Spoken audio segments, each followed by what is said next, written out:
Good morning students. तो आज हम यूजीसी नेट इकाई 10 के अंतर्गत लगे डॉक्टर तुलसीराम जी का जीवन परिचय वो उनकी आत्मकथा मुर्दैया के बारे में पढ़ने वाले हैं। तो फ्रेंड्स सबसे पहले हम डॉक्टर तुलसीराम जी का जीवन परिचय को देख लेते हैं। डॉक्टर तुलसीराम जी का जन्म कब हुआ था? इनका जन्म हुआ था 1 जुलाई 1949 ईस्वी को इनका जन्म हुआ था। कहाँ पे? उत्तर प्रदेश के आजमगढ़ गांव में इनका जन्म हुआ था। इनका जन्म एक दलित परिवार में हुआ था। डॉक्टर तुलसीराम जी का तुलसीराम जी की प्रारंभिक शिक्षा कहाँ से हुई थी?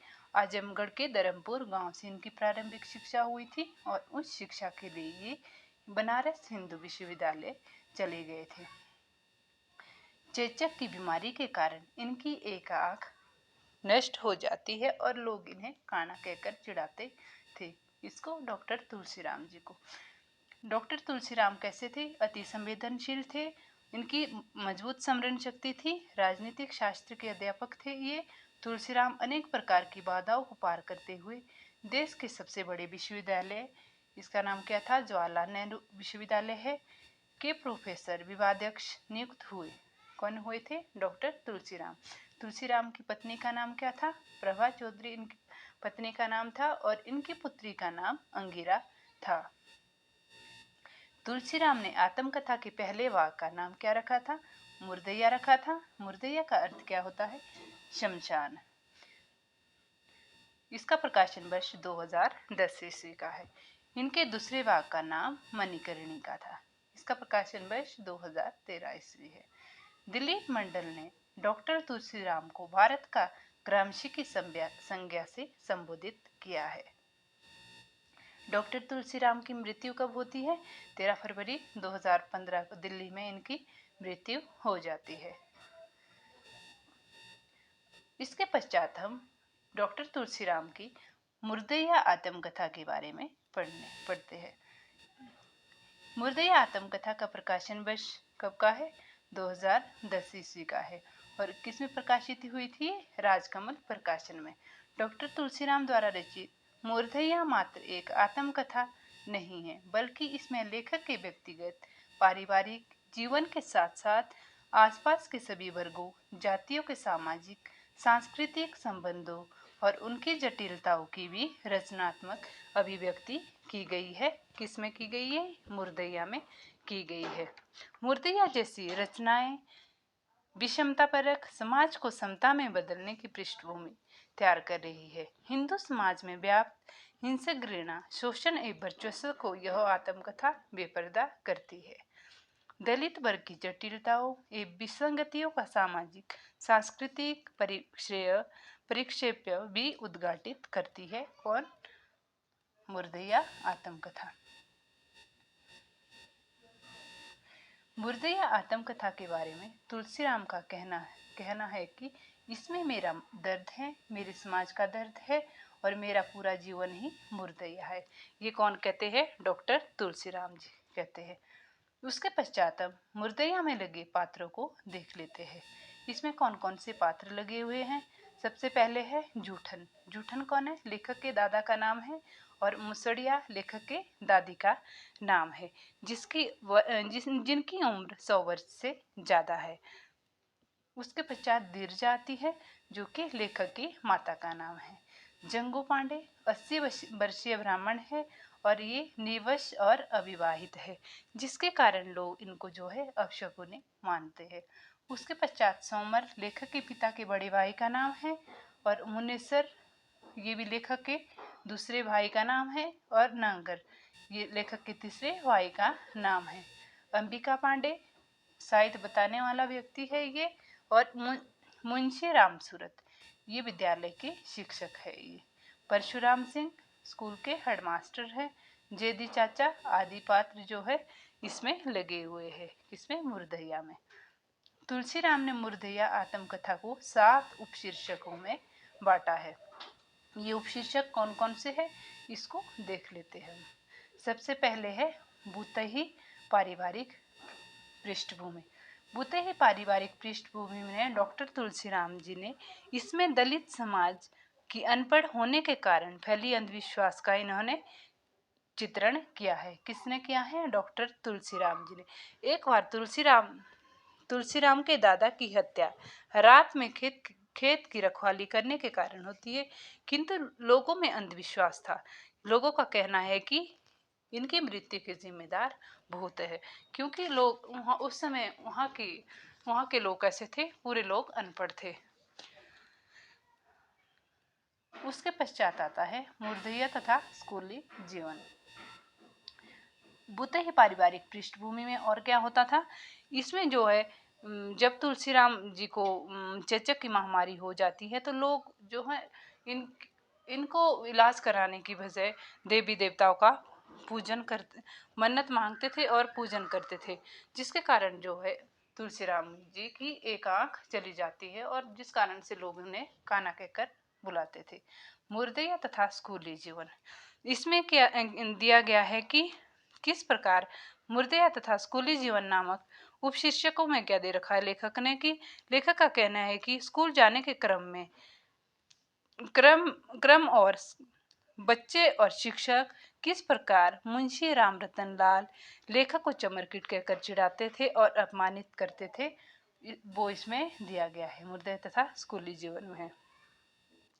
तीसरा आता है अकाल में अंधविश्वास। इसमें दिया गया है लेखक ने बौद्ध धर्म दर्शन आदि संबंधी बातों का उल्लेख किया है। इसमें अकाल में अंधविश्वास में लेखक के गांव में दलित और ब्राह्मणों के बीच किस प्रकार लड़ाई हुई थी। ब्राह्मण लोग उस समय बालों आदि हथियार, ब्राह्मणों के पास लड़ाई करने के लिए वह भाले आदि हथियार हुआ करते थे और दलितों के पास मृत जानवरों की हड्डियों के हथियार होते थे, जिसमें कि जीत भी दलितों की ही होती थी। उसके पश्चात आता है मूर्धन्य के गीत तथा लोक जीवन। मूर्धन्य के गीत तथा लोक जीवन, इसमें दिया गया है कि 5वीं कक्षा की परीक्षा के लिए बबुआ धनुआ नामक गांव में जाने की चर्चा की गई है लेखक ने, और अकाल के दौरान अपने चाचा के साथ मृत गाय का चमड़ा निकालने की और उसके ऊपर किस प्रकार गीदों का आक्रमण उसका वर्णन किया है। किसने? तुलसीराम जी ने। इसमें भूतनिया और नागिन, भूतनिया और नागिन में लेखक ने किस प्रकार जब लेखक जंगल में सांप के मारने और मरे सांप के द्वारा बदला लेने का वह लेखक को सताता है। इसमें जो है लेखक ने किस प्रकार नट परिवार की परिवार की लड़की को अंग्रेजी पढ़ाने जाते हैं। कौन जाते हैं?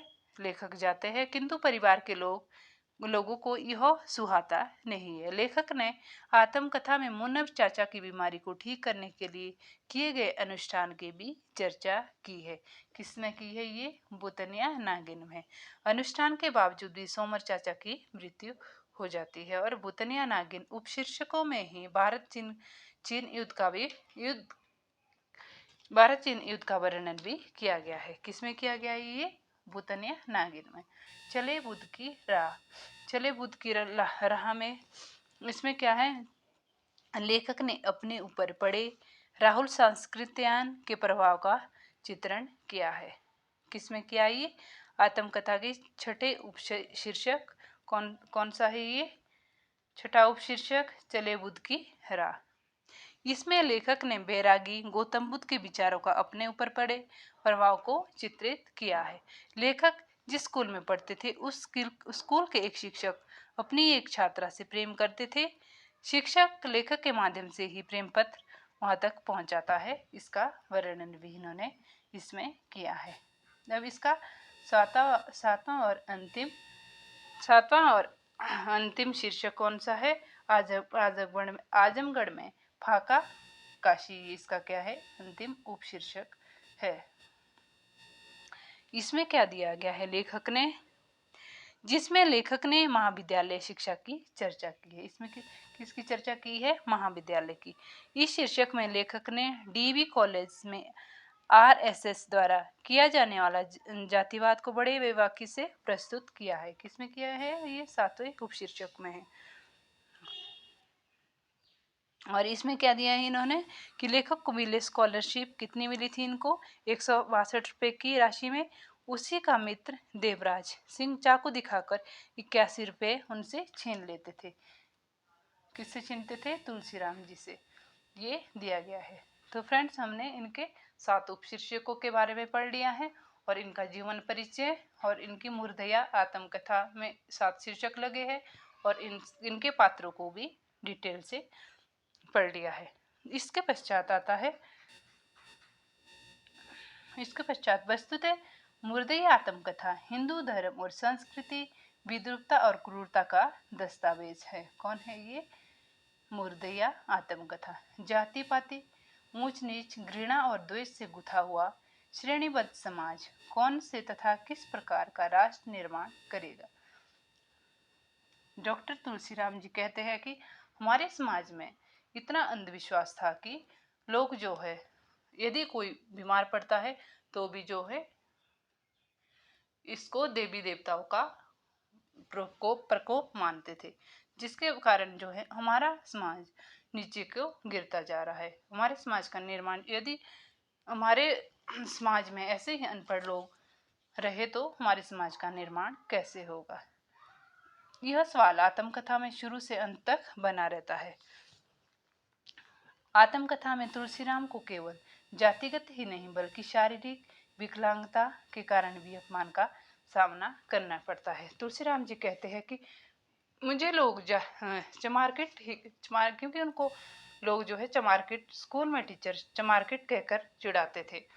यही नहीं बल्कि उनको शारीरिक विकलांगता क्योंकि उनको चेचक महामारी के कारण उनकी एक आंख नष्ट हो जाती है और उनको जो है काना कहकर पुकारते थे लोग। चेचक में दाईं आंख का खोना तुलसीराम को अशुभ की श्रेणी में ला दिया था। जाति आधारित टिप्पणियों से भी चिढ़ाया जाता था क्योंकि ये मुर्दया जाति से थे। मुर्दया क्योंकि ये किस जाति थे से? ये थे दलित जाति से थे। ये स्कूल में पानी पीना तुलसीराम के लिए एक विकट समस्या से कम ना था। वे कहते हैं, क्या कहते हैं कि हम अंजूरी मुंह में लगाए झुके रहते थे और अपने ऊपर से वे क्या करते थे कि वे बहुत ऊपर से हमारे चबूतरे से हमारे ऊपर जो है पानी गिराते थे। हम पानी पीते कम थे और हमारे ऊपर गिराते ज़्यादा थे, जिसके कारण हम बुरी तरह से भीग जाते थे क्योंकि वो हमारे सिर पर पानी गिराते थे। पिलाते कम थे और हमारे सिर पे ज़्यादा गिराते थे। तुलसीराम ने इस आत्मकथा में क्या बताने की कोशिश की है? इसमें उन्होंने अंधविश्वास हिंदू सांस्कृतिक सत्ता को बनाए रखने के लिए रचे गए मुर्दया इसका पर्दाफाश करती है कि इसमें गरीबी और भूखमरी का ऐसा पीड़ादायक चित्रण भी मिलता है जहां बरसात के समय कड़की के दिनों में मैदानी चूहों का मांस और बरसाती मछलियां खाकर चूहों के बिलों से जो है गेहूं की बालियों से अनाज निकालना दलित जीवन की विभीषिका को प्रस्तुत करता है। कौन? मुर्दया। तो फ्रेंड्स, आज हमने डॉक्टर तुलसीराम जी का जीवन परिचय, उनका जीवन परिचय, उनकी आत्मकथा मुर्दया के बारे में पढ़ा। इसमें हम मुर्दया की आत्मकथा को डिटेल से पढ़ा है। मुर्दया में कौन कौन से पात्र लगे हुए उसके बारे में जाना है और मुर्दये को 7 उपशीर्षकों में बांटा है। उसके 7 उपशीर्षकों में क्या क्या दिया गया है उसके बारे में डिटेल से पढ़ा है। तो फ्रेंड्स, यदि आपको वीडियो पसंद आती है तो लाइक, शेयर और सब्सक्राइब ज़रूर कीजिएगा। धन्यवाद।